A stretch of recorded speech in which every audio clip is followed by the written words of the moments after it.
Hello everyone, আসসালামু আলাইকুম। আপনাদের মাঝে আবারও আমি একটা নতুন লং ভিডিও নিয়ে হাজির হলাম।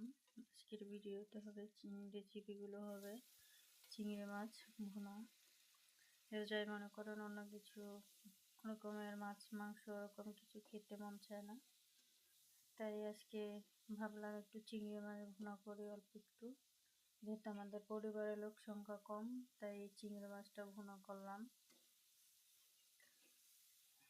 আগে কিন্তু এগুলো কেটে পরিষ্কার করে রেখেছি। এই পেঁয়াজ কেটে রাখছি, কাঁচামরিচ পরিষ্কার করে কেটে রাখছি।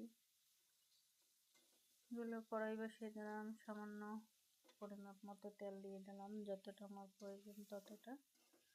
তারপর পেঁয়াজ কাটা কাঁচামরিচগুলো ওইগুলো একটু ব্রাউন কালার করে নেব। ভাজা ভাজা হয়ে গেলে আমার পেঁয়াজগুলো ভাজা হয়ে গেছে। এখন চিংড়ি মাছ কাটা পরিষ্কার করে, আর এই চিংড়ি মাছের ভিতরে কিন্তু ময়লা থাকে, আবার একটা লম্বা রগের মতো থাকে, ওইগুলো ফালাই দেবেন। নয়তো মনে করেন রান্নার পরে ওটা মুখে কামড় পড়লে কিন্তু বালু বালু লাগে, খেতে ভালো লাগে না।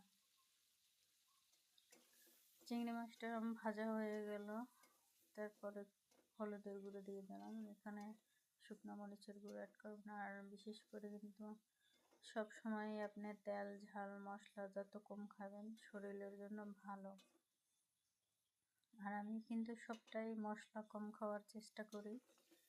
এই যে মশলা দিয়ে দিলাম, একটু অনেকটা সময় নিয়ে ভাজি করব যাতে গন্ধটা না আসে, হলুদের কাঁচা গন্ধটা। ভাজা হয়ে গেলে একটু পানি অ্যাড করলাম যাতে পুড়ে না লাগে।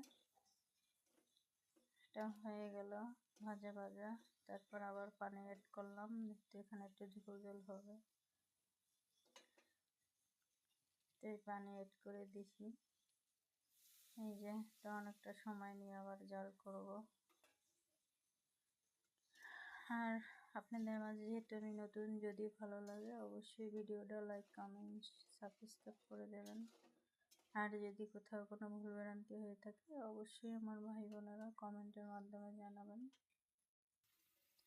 আর যেহেতু পবিত্র রমজান মাস, সবাই ইফতার করার পরে ক্লান্ত হয়ে যায়, তাই সবার জন্য অনেক অনেক দোয়া ভালোবাসা রইল। সবাই সবসময় সুস্থ থাকবেন, ভালো থাকবেন, সবার জন্য অনেক অনেক ভালোবাসা দোয়া রইল। আর এই রোজায় ভাজা পোড়া যতটা কম খাবেন ততটাই কিন্তু শরীরের জন্য ভালো।